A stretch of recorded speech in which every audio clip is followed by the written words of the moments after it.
He radiated a quality that people liked and respected, and that was the quality of being a wise old man. That's one of the things that made him a successful president. Abraham Lincoln was born on February 12, 1809. He spent his first years in a log cabin in rural Kentucky. His mother's death when he was 9 years old deeply affected him and put more tension on his already strained relationship with his father. He regarded his father as lacking ambition, as lazy, as anti-intellectual. All the things that Lincoln wanted to escape from, he saw in his father. A love of knowledge made Lincoln into an intelligent, well-spoken, and popular young man as he worked a series of odd jobs in New Salem, Illinois.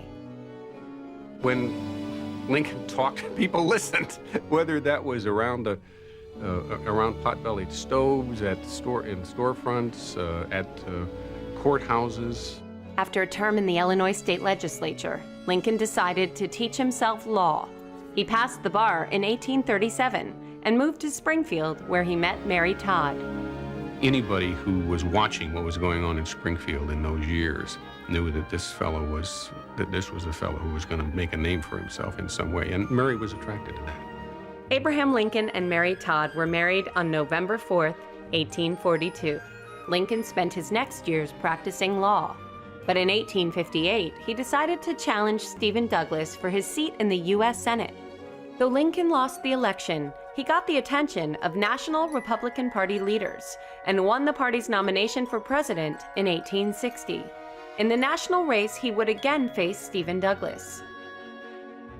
Stephen Douglas is saying that democracy is compatible with slavery. Lincoln has to undo that idea, or he won't be able successfully to challenge slavery.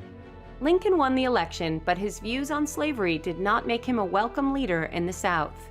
By his inauguration in March 1861, 7 Southern states had seceded from the Union. On April 12, 1861, the Confederacy fired on Fort Sumter and began America's most deadly war. At first, Lincoln made the war about maintaining the Union so as not to offend the loyal slave states. But eventually, he shifted the cause to abolishing slavery. And on January 1st, 1863, Abraham Lincoln issued the Emancipation Proclamation. Slavery was over. Lincoln easily won the election in 1864, and it would only be a few more months before Confederate General Robert E. Lee would surrender. With the war over, Lincoln could look forward to better times. Reconstruction had already begun, but there were those that didn't readily accept the outcome of the war.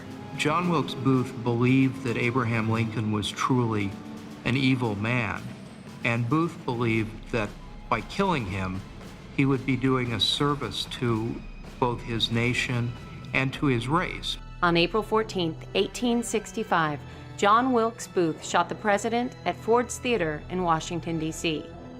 Lincoln was taken across the street to a boarding house, where he died 9 hours later. The nation had lost a great leader at a time they needed him most. Reconstruction would have been a totally different picture. There might not have been a need for a civil rights movement in this country. There might not have been a need for Martin Luther King Jr. had Lincoln not been assassinated.